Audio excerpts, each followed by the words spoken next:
대표님, 참 설레는 호칭입니다. 주간보 창업 준비하신 대표님들, 요즘 고민 많으시죠? 요즘에 그 120평 이상 단일층 매물을 찾는 게 좋다고 이렇게 이야기를 들었는데, 도대체 이런 매물은 어디 있는 거야? 지금 내가 6개월째 찾고 있는데, 나오면 권리금이 터무니없거나 이미 계약됐거나, 그래서 요즘 이런 생각하시는 분들 많을 겁니다. 그럼 뭐 두 개 층으로 하면 안 되는 건가? 천천 박사님, 저도 그 생각했는데, 그거 정말 괜찮은 건가요? 어떤 거 보니까 이 소규모로 이렇게 한 개층만 하면 안 된다고 하던데, 그거 두 개층 하는 거 괜찮은 건가요? 네.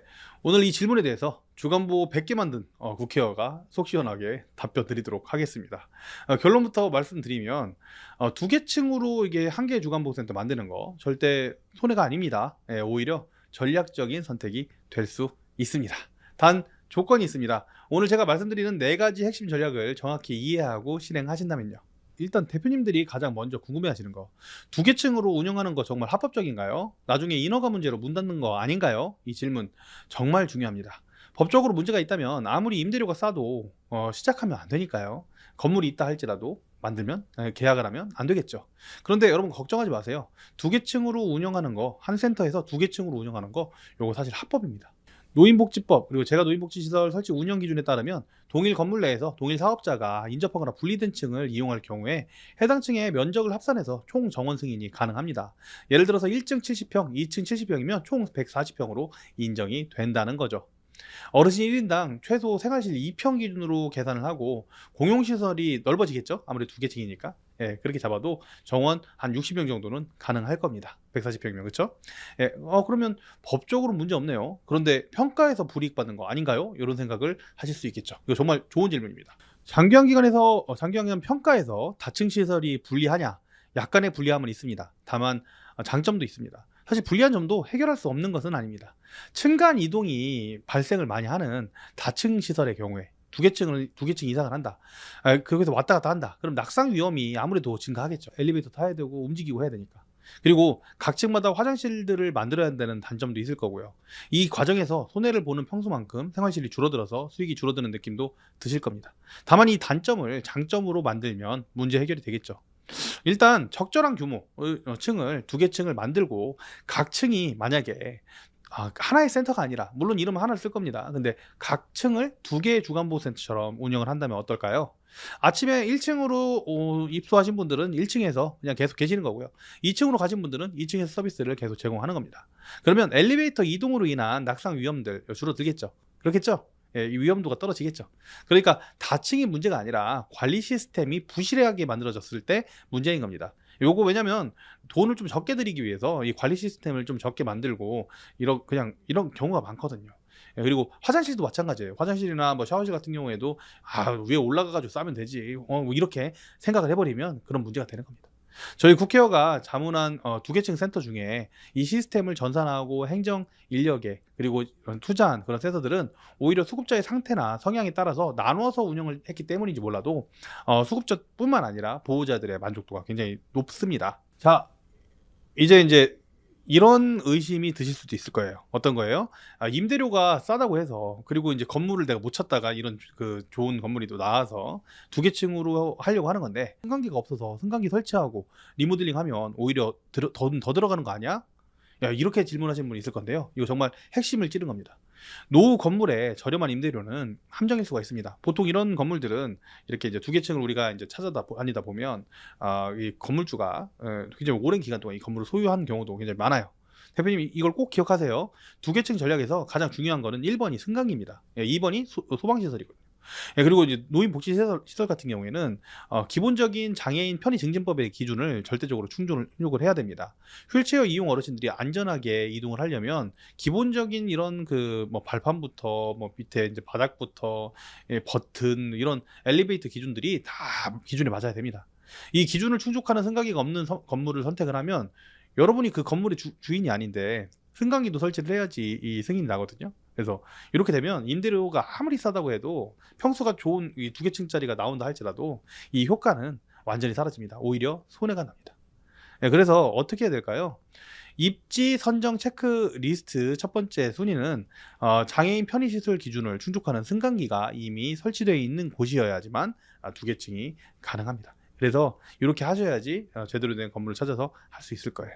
승강기가 이미 기준을 충족하는 건물을 찾으면 거기에 소방까지도 충족하는지 확인하고서 사업을 시작하면 되는 거죠. 단일층 120평보다 오히려 70평 2개짜리 승강기 기준이나 소방 기준을 양쪽 다 충족한다고 봤을 때 좀 더 나을 때가 있어요.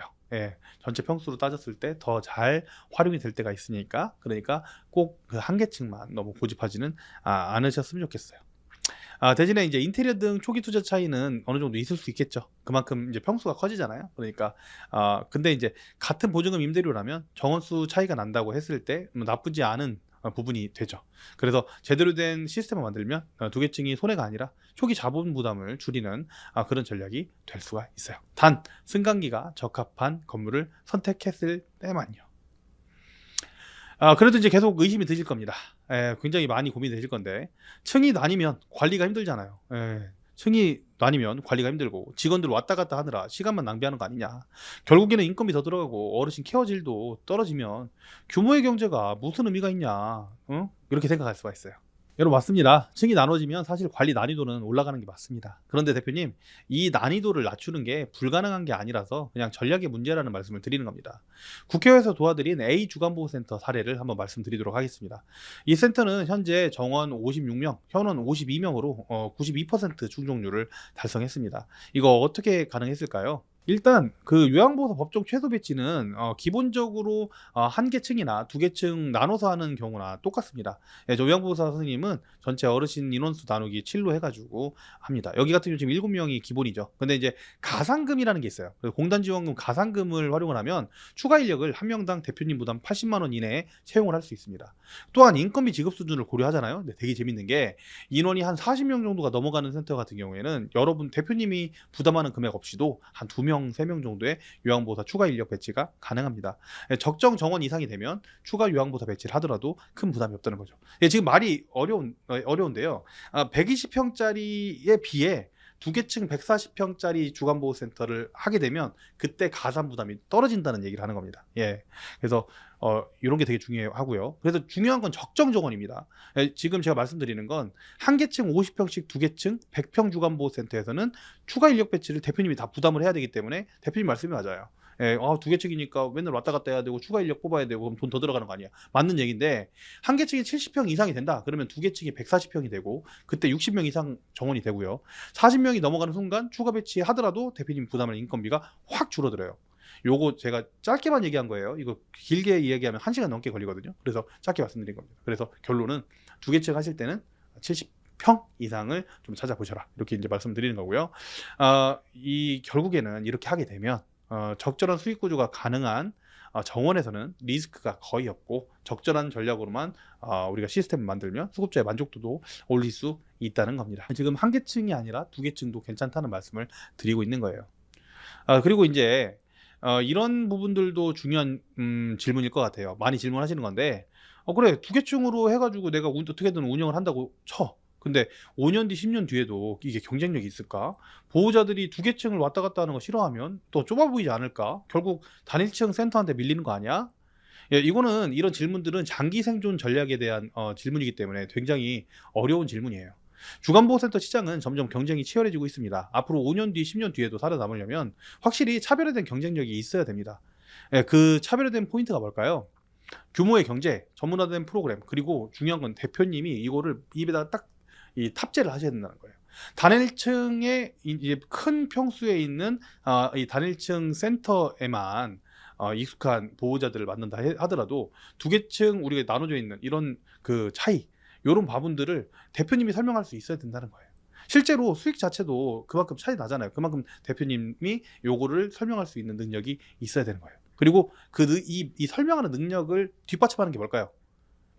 바로 어르신한테 추가적인 투자를 하는 겁니다. 예를 들어서 최신 재활기구를 한 개층에만 도입하는 게 아니라 두 개층 양쪽 다 쪼개서 도입을 하고, 전문 프로그램 강사도 돌아가면서 할 수 있게끔 초빙을 하고, 직원들 처우 개선도 해가지고 직원들이 진짜 기가 막힌 직원들이 우리 센터에 있습니다. 위쪽은 치매 전문가들만 구성되어 있고 아래층은 이 신체가 비교적 좋은 분들로 이루어져 있어서 지금 우리 어르신 같은 경우에, 우리 보호자님 어머니 같은 경우에는 운동을 좀 많이 할 수 있는 이 2층에서 배치가 돼야 될 것 같습니다. 단순히 시설이 좋아서가 아니고, 예, 우리 센터는 1층에서 재활치료 받고 2층에서 인지 프로그램 받으니까 전문적입니다. 이렇게 포지셔닝이 되는 거죠. 지역 내에서 유일한 층별 전문 프로그램 센터로 자리 잡으면, 이거 뭐 말을 하기 나름이죠. 예, 이렇게 하면 대기자 명단이 생깁니다. 경쟁력은 구조가 아니라 전략에서 나오고요. 이 전략은 대표님이 말씀을 하셔야 되고요. 이 말한 게 지켜져야 되는 겁니다. 아시겠죠? 자, 대표님들, 오늘 제가 뭐 이렇게 두서없이 좀 말씀드린 것도 같은데요. 오늘 제가 말씀드린 내용 정리해 드릴게요.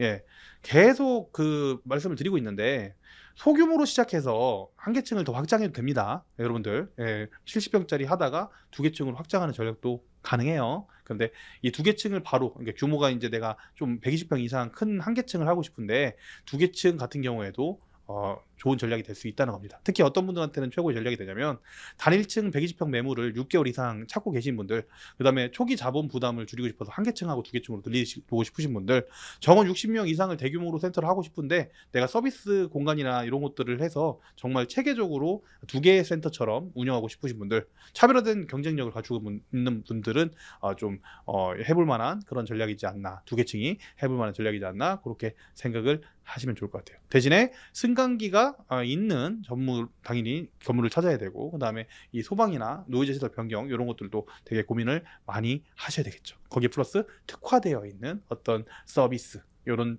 게 있다면 두 개층 센터가 전략이 될 수 있겠습니다. 저희 국회의원은 지난 10년간 100개 이상의 주간보호센터 창업을 했습니다. 그래서 그 중에 15개 정도가 한 두 개층 이상 센터로 이렇게 만들어졌는데, 이 센터의 평균 정원 충족률이 88%에서 92% 정도 이상을 유지하고 있습니다. 왜 그럴까요? 배운 대로 하시기 때문이에요. 전략적으로 접근했기 때문입니다. 대표님도 지금 시작하시면 가능합니다. 완벽한 매물을 기다리다가 6개월, 1년을 낭비하는 일이 없었으면 좋겠습니다. 그 시간 동안 잃는 기회비용이 적어도 월 1,500만 원씩, 만약 6개월이라면 9천만 원입니다. 예, 실제 눈으로 보이는 돈이 아니지만 그렇거든요. 왜냐면 선점의 효과가 떨어지니까요. 예, 지금은 선점을 해야 되는 시기입니다. 그래서 두 개층 전략으로라도 지금 시작하시면 이 선점 효과를 충분히 노릴 수가 있다고 생각해서 이 영상을 찍게 되었습니다. 혹시 더 구체적인 상담이 필요하다면 천천박사 무료 상담을 고정 댓글에 넣어드릴 테니까 활용을 해보세요. 오늘도 어르신들 위해서 고민하시는 모든 대표님들을 응원하겠습니다. 저는 국회의원 천천박사였습니다. 감사합니다.